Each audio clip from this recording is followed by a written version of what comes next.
magandang gabi sa inyong lahat. Ayan, magandang gabi. Ayan, magandang gabi. Ito, no? So, maligayang araw ng mga katutubong panulat ngayong ika-21 ng Abril, taong 2023. Ayan. So, ngayon, ito yung unang live natin as group, no? So, tignan natin kung ano yung mga naigawa natin ng mga activities nitong nakaraang mga Sabado, no? So itong mga nakaraang Sabado meron tayong mga activities na ginawa. So nung Abril 1.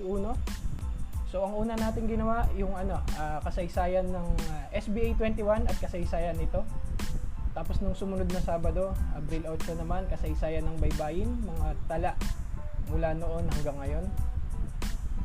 Tapos nung nakaraang Sabado lang, ayan, B17 ang parang ginamit ng ating mga ninuno. At sa susunod na Sabado, iba't ibang mga mungkahi patungkol sa baybayin na pangungunahan ni Apo. Bukas ng gabi yun. Bukas na. Bukas na. Yan. Oo, bukas ng gabi na. So ang mangunguna si Apo Lacansi Club. At sa huling Sabado ng buwan na ito ay pagsasanay at gabay ng sa mga tagapagturo. Yan. Pwede mong scroll muna yung ating image, makita natin yung mga pinagdaanan. So mula dito, ito yung mga ating papaliitin ko muna to. So 7 taon na. Sa gabing ito ay ating pinagdiriwang ang ikapitong taon ng Sulong Baybayin Abril 21 kasabay ng 1,123 na yung Laguna Copper Plate So yun po, no. At susunod ito na, ayan na, nakita na ako, nagpakilala tayo sa samahan ng Sulong Baybayin Abril 21. So ito yung mga April 1, no, nung tayo ating diniscuss yung history o paano ba nagsimula ang SBA 21 at yun din naman pinakilala at pinaliwanag sa ating mahusay pataan yung logo ng SBA 21. At nakita rin sa image na ito, no, sa larawang ito, yung ating mga partners, no, na mga establishment, na mga organization na nagsusulong ng baybayin, lalong-lalo na tumatangkilik sa B17 bilang tunay na baybayin. At ito naman ay si Apo Lacansi Club, no, parang ipinaliwanag niya dito, ito ay April 1 pa rin, no, yung araw ng Baybayin Day. Paano ba natin napagdesisyonan na ang buwan ng Abril ay araw ng katutubong panulat at ang April 21 ay araw ng baybayin. At pinakita naman natin dito yung mga activities na naisagawa natin, no, kasama ang Baybayin Buhayin na ating kasulong din, no, pero ibang organisasyon na ginanap sa Marikina City kasama si Pausay Bataan at inyo pong lingkod Apo Adman Agama at si Ginoong Jaime Engage at ang congressman, nakalimutan ko ang pangalan ni congressman, si mali naman po, Sir Leopoldo Batawil. At ito naman, no, ito yung Batawil. Ito absent ako dito, pinaliwanag ni Sir Nicky Salcedo dito. Ito ba yung unang maramihang gathering sa National Museum? Ito yung pinakaunang workshop natin, no, na sinagawa naman sa National Museum. So binisita muna natin yung baybayin exhibit bago tayo nagkaroon ng workshop natin. Oo, yun, napakasaya ng araw na ito, no. Siguro mamaya darating din sa atin si Sir Nicky Salcedo at makakasama naman natin. Ito naman kapahusay, no. Ito ay sa Angono, Binangonan, Petroglyphs. I think andito yata si Sir Arcgel, no? At ito, hindi ko to saan yan? Kapatid, sa no? Caloocan? Ito ba yan? Sa Notre Dame. Notre Dame, no? So, ang dami na pala talagang nagawa natin, no, bilang isang organisasyon. Shout out kay Sir Jesus. Sir Jesus Gamayon, no. Yan, magandang gabi. Pwede niyo i-type yung mga tanong sa chat box sa mga comment section. Oo. Yan. Yan, siguro next, babasahin din natin later. So, next slide ay ito yung Hilot Academy, no. So, halos magkasabay rin tayo ng anniversary dahil yung Hilot Academy bukod sa nagsusulong ng katutubong panggagamutan, ay sinusulong din natin ang baybayin. So kasulong niyo po kami sa pagsulong ng baybayin. At ito yung mga attendance natin nung unang araw, no? I think meron tayong from si Sir Kent Vicente yata is taga Australia ba o taga somewhere in London? Ay, si No? ano yun? Si Sir Jimmy yata yun. Sir Jimmy. Yung itong nasa baba? Hindi, No? hindi. Iba. Sa, Iba. sa sumunod na araw siya. Sumunod na araw. Pero nakakatuwa lang dahil kasi kahit gabi na dito sa atin noon, meron ding mga kababayan tayo na nasa ibang bansa na nagsusulong din ng baybayin. Kaya very inspiring talaga ang ating samahan, no? Lalong-lalo na yung mga kasulong natin dito, no?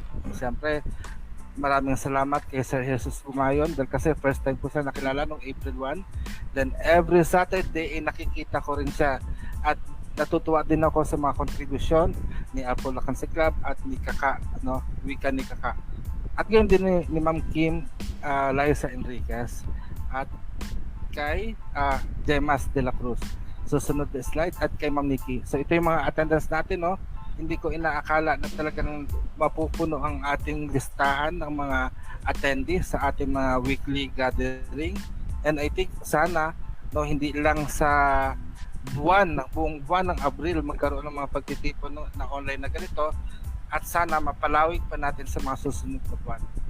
Susunod na slide, ito pinapaliwanag sa atin. I think ito ang pagpapaliwanag sa atin, no, ng kasaysayan ng FAA 21.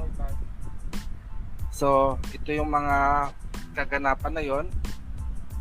At sa mga susunod na ito April 1, 2023 ng Sabado, ika-8 ng gabi, ito'y paanyaya sa lahat. At ito yata yung pinakaunang logo natin. Ito ay nagmula mula sa Lumitaw. kay Sir Tim Luwanag. Paki-minimize So, ito itong yung- chat natin. O yan. So, sorry naman, nakikita din pati yung chat natin. But anyway, so ito yung unang meet up natin ni Kapahusay at ito yung parang nag-saturate tayo sa loob ng National Museum hanggang sa ang dami nating mga naturuan doon, no? May mga couples, may pamilya at meron din mga banyaga na natuto ng baybayin. At ito naman, I think ito ay sa Fairview Terraces, di ba? Nagturo din po si Kapahusay Bataan ng baybayin doon sa mga attendees. Actually, isa tong cosplaying night. Pero kasabay ng cosplaying, talagang pinagpahalagan din pa rin natin ang pagtuturo ng B-17 po ng baybayin. Ito, Kapahusay, ay nasa Singapore. Mantakin niya nagtatrabaho ang ating kapatid na Pahusay Bataan, patuloy pa rin siya sa pagsusulong sa ating mga kababayan kung paano sumulat ng baybayin. Ito naman ay sa Maharlika Village, no? Ay Maharlika, I think ang nanguna dito sa atin o nag-imbita sa atin dito ay si Binibining Mariang Luntia. Talagang binibini, no? Ma'am, kamusta po kayo? Baka meron kang gustong sabihin sa mga pagkakataong ito. So, move na tayo.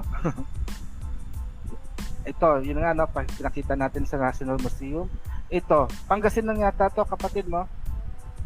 Ayan, patingin nga kung... Ayan, lumilitaw yung ano eh. Lumilitaw eh. Lumilitaw talaga sa chat. Ayan. Sorry naman Ayan, po. Pangasinan. Sa Pangasinan yan. Sa Pangasinan po. Nakashare lang po tayo. Ito, katulad nga sinabi natin, ito ay sa Marikina Sports Complex. At kasama natin ang Buhayin Baybayin Team, no? At ito, parang sa kapihan to eh. Ayun, no? Barberia Pilipinas. Kasama sila Apollo Cancer Club. At sino pa ba ang nandiyan? Si Mariang Luntia nandyan din. Si... Yan. Si Apollo Cancer Yun. Club, si Sir Artjel, si Ka Artjel nandyan din. Napakasaya. Yung mga panahon na yan, hindi ko alam kung nasaan ako. Absent po ako niyan. Pasensya na po. At yun, yung mga nakaligtaan natin, nandun ako, nakita ko, ito ay sa Quezon City Memorial Circle. Paanyaya rin ulit sa atin ni Mariang Luntia, no? Nagturo din po tayo niyan. Pero yung sumunod na slide ay hindi ko na maalala kung nasaan yon. Ayan, si ano yan? Kurit. Si Ka Daniel yan sa La Union siya nagtuturo. Sa La Union. So mantakin nyo, ang dami na rin pala nating chapter, no? Luzon, Visayas, Mindanao. Sana mapatatag pa natin maigi ang mga samahang ito sa layunin ng pagsulong ng baybayin. Muli, ito ay sa Angono Binangonan Petroglyphs. At ito, pagkatapos ng exploration or pagbisita sa Angono Binangonan Petroglyphs, nag-conduct din ng pagtuturo, no, sa museum mismo. Sa loob ng nakikita ko dito si Kapahusay, si Ka Artgel, sino pa ba ang nandiyan? Si At Kasi ilan Club, pang Kasi Club andyan. si Kasi Club nandito rin, no? Yan. Tsaka So, yung mga kapartner natin sa Archer Capital, si Sir JP, tsaka si Ma'am Junel. Ayun, si Mang Jonel. At sumunod naman ay nakita natin sa La Union ulit si Ka Daniel. Nandito ka rin ba? Ayun, Wala ko si niyan. Katan. Siyang nagtuturo. Si Ka Daniel po. So talagang napakasikpag talaga ng ating mga kaanib, no, dito sa sulong Hello. baybayin, no. Hello. Hello. Ay nako, nababasa pa rin po. Lumalabas po kasi ako rin yata ang nag-share ng screen. At ito Ayun. naman ay sa Pampanga. Magandang gabi. Si Ayan. Kasi Club andito na. Apolacan, kamusta po? Yun, basa-basa po. Ayan, sige, tutuloy ko lang, bibilisan ko na lang ang asan ba? Ang Yan, pasadahan natin yung mga slide. iba pang So ito naman ay sa Meraki Home. Meraki Homes. Kasama si Kaniki yata, Kapahusay, si Ka Artgel, at sino pa ang nandyan? Andyan ba si Ma'am Kim? Yan, si Miss Kim. Si Ma'am Kim. Andyan si Ma'am Kim, no? Ayan, kasama natin At sumunod, sila Doc Ed. Yan ng San, Meraki ito Home. dito? Yan, si Doc sa Ed yun Meraki nasa gitna. Home. Yan. Si Doc yan. Ayun, kamusta na po? At sa sumunod na slide naman ay sa Cavinti, no? Kasama, I think si Kaka Intong yata ang nandito. Si Sir Sarben ang nagturo diyan. Si Sir Sarben. Parang hindi pa yata kami nagkakilala. Next slide. Ito yung ating ito sa Angono, URS Angono. Nakikita ko dito si Ka Artgel. I think Miss Kim din yata ay nandiyan. Sino pa ba? Wala na. Mahina ng mata ko. Basta sila ay nandiyan, no? Sumunod again sa Meraki Home, Quezon City. At ayun, hindi ko rin ayun, andun pala si Kapahusay Bataan at ilang mga kasamahan natin. Shout out no, ito may nag-chat. Nag-comment no si Sir Noel Gonzales. Yan, kasama daw siya dun sa sa Angono with JP and Junel ng Archer Capital. Ayun, magandang gabi po. Yun. At talaga naman nakakatuwa dahil kasi naalala niyo pa po, no? Please, kung meron pa kayo naaalala, nakasama po namin kayo, comment niyo lang po para sariwain natin ang ating mga alaala sa pagsulong ng baybayin sa ating bansa. Kitang-kita naman natin, nandito si Kapahusay Bataan, si Ka Artgel, I think si Nikki ba yun? Isang nakaupo, at si Miss Kim. Siya. Si Sir Nicky yan. Si Ka Nicky. Si Sir Nicky at saka si Miss Kim yata. Nandiyan din yata si Apolacan. Yan. So susunod na slide tayo. Yan, Masville National High School sa Las Piñas. So napakasipag talaga ng ating mga kaanib na magturo at magsulong ng baybayin, no? At ito rin ay sa URS Angono. At sumunod naman, URS Angono din. Si Kakaintong ba? Ito sa Morong naman, sa Morong. Oo. No? Sumunod, ayun nga, sa Ladao Antangan Notre Dame, Great Manila, Caloocan City. At URS Antipolo. At Bamboo Band, Manila City. FEU Bamboo Band, Manila City. At yan na nga, Hilot Academy of Pinabaylan. At Tagpayong High School, Pasig City. URS Morong. At ito yung mga iba't ibang mga kasangguni natin, no? Kahusay Bataan, Apo Atman Agama, si Ka Artgel. Sino yung si Mariang Luntian ba to? Si Apolacan Club, si Ka Artgel. Sino itong katabi mo sa katabi ni Sir Artgel? Ay si Kakaintong yan. Si Kakaintong ba yan? Tapos ikaw at si Apolacan Club. At si Miss Kim at si Kaniki. At ito naman ay sa Baybayin Hostel, Pasay City, no? Mukhang klase-klase ang lugar. Mukhang masarap tambayan din to at magsagawa ng pag-aaral. At sumunod ay sa URS Morong. Ito ay yung mga nakaraang taon lang yata o early this year na naalala ko sila Kakaintong at si Apolacan Club ang nagsagawa ng pagtuturo. Ayan. And yan, ito yung mga partner natin, no? Yung Teatro Hondurao, ang Sulong Baybayin, Abril 21, Rizal, Laong Laan branch or chapter. parang parang kumpanya talaga, no? Parang Jollibee lang. Tapos ito ay ang La Union chapter, no? At meron din tayong art, kasama rin natin ang Archer Capital, ang Baybayin Tattoo, at ito na po, no, nung nakaraang Sabado ay tinalakay po natin o sa pamagitan ni Ka Artgel Hingo ang kasaysayan ng Baybayin, mga tala mula noon hanggang ngayon. So dito ay maganda ang kasaysayan na ibinahagi sa atin ni Ka Artgel at ito yung mga participant natin noon. So medyo marami din tayo, no? So ito nakikita niya si Paul Versosa, siya po ang nag-invento ng katagang alibata. At ito yung talaga yung mga, ito naman yung mga nagsusulong ng baybayin. At ito na nga, no? Ang pinasimulan niya ang kanyang pagbabahagi ng kasaysayan sa pamagitan ng ang salita natin huwad din sa iba na may alfabeto at sariling letra na kaya nawalay dinatnan ng sigwa ang lunday sa lawa noong dakong una, no? Ayan. Ito naman balikan natin saglit, no? Disclaimer lang dun sa ano. So, okay. kilala tong Ay, saan ba? yung kay Rizal, no? Kilala to sa ano, ang kataga na to, na isinulat daw ni Rizal, no? So marami na rin ang nagde-debunk niyan at pinakakilala lang siya bilang sinulat ni Rizal, pero may mga nagsasabi na hindi yan sulat ni Rizal, no? Dahil may mga palatandaan na may mga salita na ginamit diyan sa tula na yan na wala pa sa kapanahunan nila. Yan, magpatuloy po tayo. So, isang disclaimer po yan. Maraming sa kakapahusay bataan. At sumunod, ito ay yung doktrina Kristiyana. So, ito yung mga sinaunang baybayin na pinagbabatayan natin. Ito ba ay matuturing?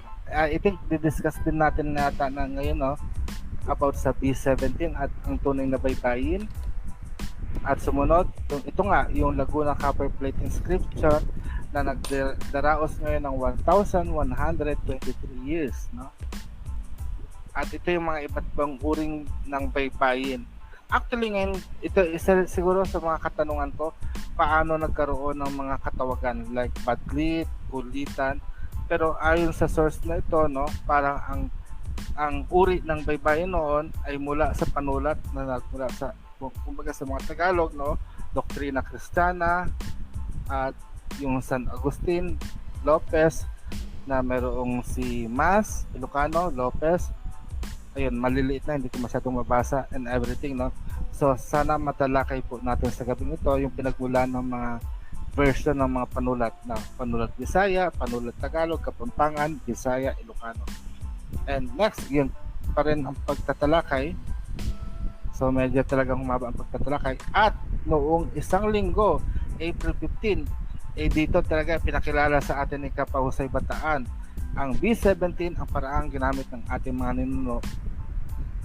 So marami siyang naitalakay, gayon din mga layunin at mga participants. So pinakita dito yung mga palatandaan kung paano isulat ang baybayin, no?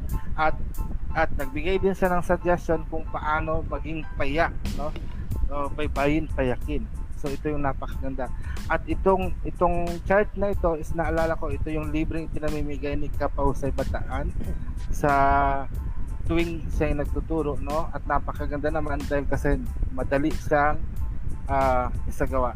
At dito kung makikita niyo sa right part ng inyong screen, no, pinakita ni Kapahusay Bataan ito ang titik ma o baybaying simbolo ng ma at kung ano ang kasi yung parang keyword niya dito at idinrawing pa niya is manok. So nakakatuwa, sana mabalikan niyo po, no.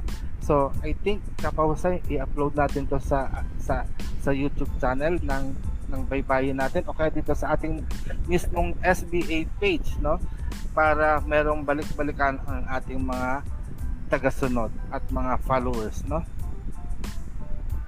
So dito pinakita kung paano pinakikita ni Kapahusay Bataan yung mga iba't ibang uri ng panulat at kung paano natin isasagawa at yung kung makikita rin natin dito yung kasigasiga ng ating kapatid sa pagsulong ng baybayin. So dito talagang pinakita niya na ang P17 ang paraang ginamit ng ating mga ninuno. So ang patunay dito ay yung titulo ng lupa ni Doña, anong pangalan nun? Basta si Doña Maria. Si Ayun, si Doña Maria, no? So titulo ng lupa, no? Yung pagbebenta ng titulo ng lupa. And again, marami talaga. Ito dito ako na parang naaliw ako dito dahil kasi parang mula sa meeting, halos 3 hours ang meeting, mayroong sinusulat si Kapahusay na mga keyword na tatandaan. At nung pagkawakas ng ating programa ng pagtatalakay is nakabuo siya ng isang pangungusap. At ang pangungusap na ito ay isang taong ibig lamang ay kagandahan. Isang yan na, bagsak na, pakibasa. Ayan. Itong pangungusap na to, no? Isa siyang pangram. Ibig sabihin, lahat ng mga titik sa baybayin ay ginamit diyan. So pati yung kudlit na I sa taas tsaka kudlit na U sa baba ginamit diyan, pati yung danda, yung double danda na pinaghihiwalay mga salita o parirala o mga pagtatapos ng pangungusap, no? So sa English alphabet meron tayong the quick brown fox jumps over the lazy dog. Dito naman sa baybayin meron tayo nito. So kapag sinulat mo to, nasanay mo lahat yung mga titik, na isulat mo lahat ng titik. So ito yung isa sa mga minumungkahi ko na paulit-ulit na isulat, no, para makapagsanay ng baybayin. So ito yung ibig sabihin niya. Itong taong ibig lamang ay kagandahan, isipan niya ay walang karangalan.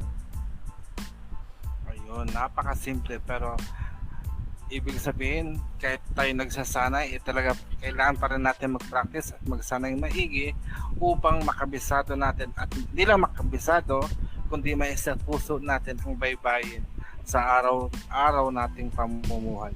Susunod na slide, ayun na naman siya, ito na yung nagaganap na ngayong gabi, ang FB Live natin. Ito ay magiging talakayan, tanungan at pagsulat ng pangalan. Kaya mga kasulong natin diyan nanonood, kung nais niyo pong i-transliterate namin ang inyong pangalan, comment down lang po kayo sa comment box natin. So sa April 22 bukas ng gabi is samahan niyo pa rin ulit kami, no? Ito ay through Google Meet lamang po at aming i-share ang recorded video after our meeting. Ito naman ay pangungunahan tayo ni Apulacan Sikh Club at ang kanyang paksa na tatalakayin ay ang iba't ibang mga mungkahi patungkol sa baybayin. So, ito lamang po. Balik sa'yo, Kapahusay. Ayan. So, pwedeng stop sharing na po muna ko. Sharing. Yan, magandang gabi. Ka-Siklab, no? Yan, magandang gabi. Parang mahina yung volume mo. Mahina ba? Teka. Naririnig naman, kaya medyo may kahinaan ng konti. Yan, sa oras na to, yan, pag-usapan natin yung ilang mga topic, no? Ilang mga katanungan na madalas nababanggit o natatanong ng ating mga kabaybayin o yung mga nag-aaral ng baybayin, no? Kasi Club, meron ka bang pangunahing katanungan na pwede natin pag-usapan sa ngayon? Ayun, meron akong tanong. Yung alibata ba na sinabi ni Paul Versosa, tsaka yung baybayin, siya ba talaga yung pangalan? Ano ba yung pagkakagamit sa kanya nung binanggit yung mga term na yun? Alibata. Ang pagkakaalam ko lang, parang ginamit lang yung titang alipata bilang pamali dun sa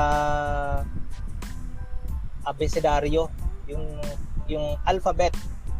Siguro ang ibig ni Paul Versosa nun ay makalika ng sariling katawagan dun sa script natin. Kaya na-invento niya yung salitang alipata mula sa unang tatlong titik ng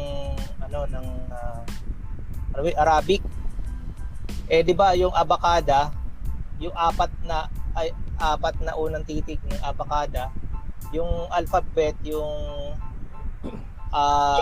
dalawang unang titik naman ng ng Greek, di ba? Tapos yung abecedaryo, apat na titik na yun, di ba? Abecedaryo, tama.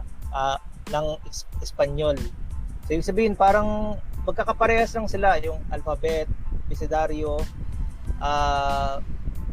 abacada, alibata, parang ano lang, parang gusto lang niyang sa aking palagay lang, gusto niyang gumawa ng sariling katawagan na katubo na marahil may konting mali sa impormasyon lang na nakalap niya, baka naisip niya na Arabic yung pinagmula ng script natin, kaya siguro nabuo yung alibata. So parang generic term lang siya na parang yung baybayin din dun sa sa yung talasalitaan ni sa talasalitaan na yun, yung vocabulario de la lengua Tagala ni sino ba yung author nun? Sinabi ron yung maalam ka bang magsulat ng maalam ka ba ng magsulat ng ating baybayin, na ibig sabihin kung English natin yon, do you know how to write our alphabet, parang ganun. So sa tingin niyo ganun din yung ng pagkahulugan niya ng alibata, parang generic term for alphabet. Ayun. Yun lang sa akin palagay. Yun. Tapos yung yun nga, yung alibata, dahil nabanggit niya na yun, parang yun na yung ginamit na katawagan mismo dun sa paraan ng pagsusulat natin, no? So hindi naman ibig sabihin na yun yung pinapangalan ni Paul Versosa. So gusto niya lang sabihin na alphabet. Ito yung alphabet natin. Parang binago lang niya yung term na ngayon binago natin ang term, din na alibata, baybayin ang tawag natin. Oo, yan. Ayun, shoutout muna. Shoutout muna kay Saling Pusa. Magandang gabi daw, no? Yan, magandang gabi. Ayun, kung may mga tanong kayo, kung meron kayong mga pangalan na gustong ipasulat sa baybayin, yan, pwede natin siyang isulat. Ito pala, pwede. Kapod May mo. tanong po. Okay, sige. Pwede magtanong. So, ibig sabihin po ba, kung ito, parang pagkakaunawa ako sa pagpapaliwanag ni Apollo Katsina, ibig sabihin, malinis naman ang hangarin ni Paul Versosa na magkaroon ng sariling katawagan ang alpabeto natin. Kaya naitawag na alibata. Ganun po, di ba? Opo. Nasa aklat, may nakasulat sa isang aklat, nakalimutan ko lang yung aklat na nandun yung paliwanag. Kapahusay baka nabasa ko yun sa isang aklat yun eh. Oo, meron. No? Hindi ko lang mahanap kasi yung files ko nasa kabilang computer ng nasira. Yeah, nakasulat doon kung ano yung pagkakagamit, ano yung konteksto ng pagkakagamit ni Paul Versosa doon sa katagang alibata, no? So, ibig sabihin, yung alibata hindi yun yung pangalan ng pagsusulat natin. Kung hindi yun yung ginawa niyang translation bilang alphabet or writing system, naging alibata. Ano ba yung alibata natin? O ano ba yung alphabet natin? Pero hindi niya sinasabi na yun yung pangalan ng ginagamit natin o ng alphabet natin. Kasi parang generic term gaya ng di ba? Yung Arabic alphabet, tinatawag natin Arabic alphabet, hindi man siya alphabet, di ba? Abjad siya.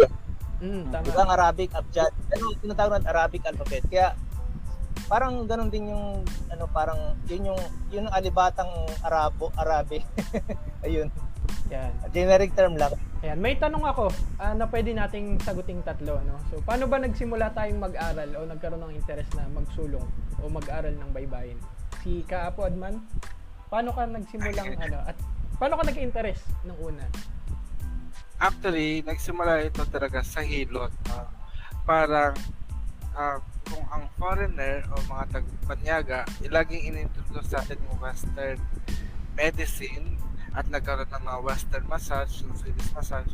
Sabi ko, teka lang, parang meron tayong sariling pamamaraan ng gamutan. Hanggang sa katotohanan, itong una talagang inakap ko is yung panghihilot. Then kasabay ng panghihilot, parang yung hilot kasi is pangangalaga ng katawan ng tao at pagpapanatili ng buhay. At para ikaw ay maging buhay, ikasama dapat dito yung kaluluwa ng tao. No? So hindi natin parang doon ko nakita sa hilot yung kahalagahan ng kaisahan ng kaluluwa ng tao sa katawan niya. Since parang inakap ko ang dalawang ito, yung katawan ng tao at kaluluwa, humantong ako na paano ba natin mapapalakas ang kaluluwa ng tao? Di ba parang meron sinasabing food for the soul. So ano yung food for the soul? At kadalasan sa modern Christianity, ang food for the soul ay yung salita ng Diyos o yung Biblia, yung pangangaral. So kung ang ating mga katutubo noon bago dumating ang Kastila, wala namang Biblia. So ano yung pinakasalita nila? Ano yung pinaka food or pagkain ng kanilang kaluluwa?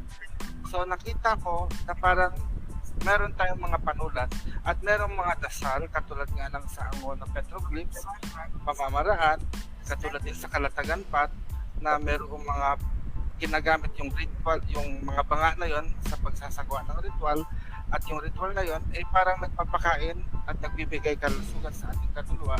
So nakita ko yung baybayin ay napakahalagang bahagi na matuto tayo dahil hindi lamang sa kaalaman, no, or katalinuhan natin na kukuha, kundi yung talino na ibinibigay ng baybayin is nagkakaroon ng pakinabang sa ating kaluluwa.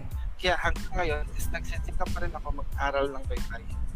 Yun po. Yan. Si Kasi Club, paano ka napunta sa pag-aaral ng baybayin sa pagsusulong? Okay, so alam naman ng lahat yung background ko, no, kasi Ay, hindi pa. mga araw, di ba ba? Hindi pa. Yung iba, kilala nila ako. Kami, alam na. Kasi dati kasi mga siguro mga around 2012 yata yan.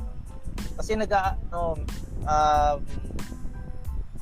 nagkaroon kami ng mga pag-aaral na yung kasi may Bible Training Center kami.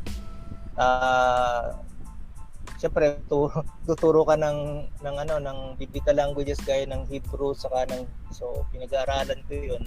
Siyempre sa internet mas marami kang makukuha, di ba? Marami kang talagang malawak yung information na makakalap natin. So sa pag-search ko sa internet hanap ng di ba, yung interesting things. Mahilig din ako sa mga languages, mahilig ako sa mga scripts. Mula nung bata pa ako, mahilig talaga ako sa mga scripts, sa mga writing system, sa mga sa mga languages. Gumawa na ako sariling language ko noon, second year high school ako. Parang may pagkabaliw ako ng konti. Ako na nakakaintindi. Yan ba yung iba't ibang klase ng letra? Wika talaga o yung parang letra? Kasi tayo ng mga bata gumagawa tayo ng ito yung letra. Hindi, lang. Wika lang, wika.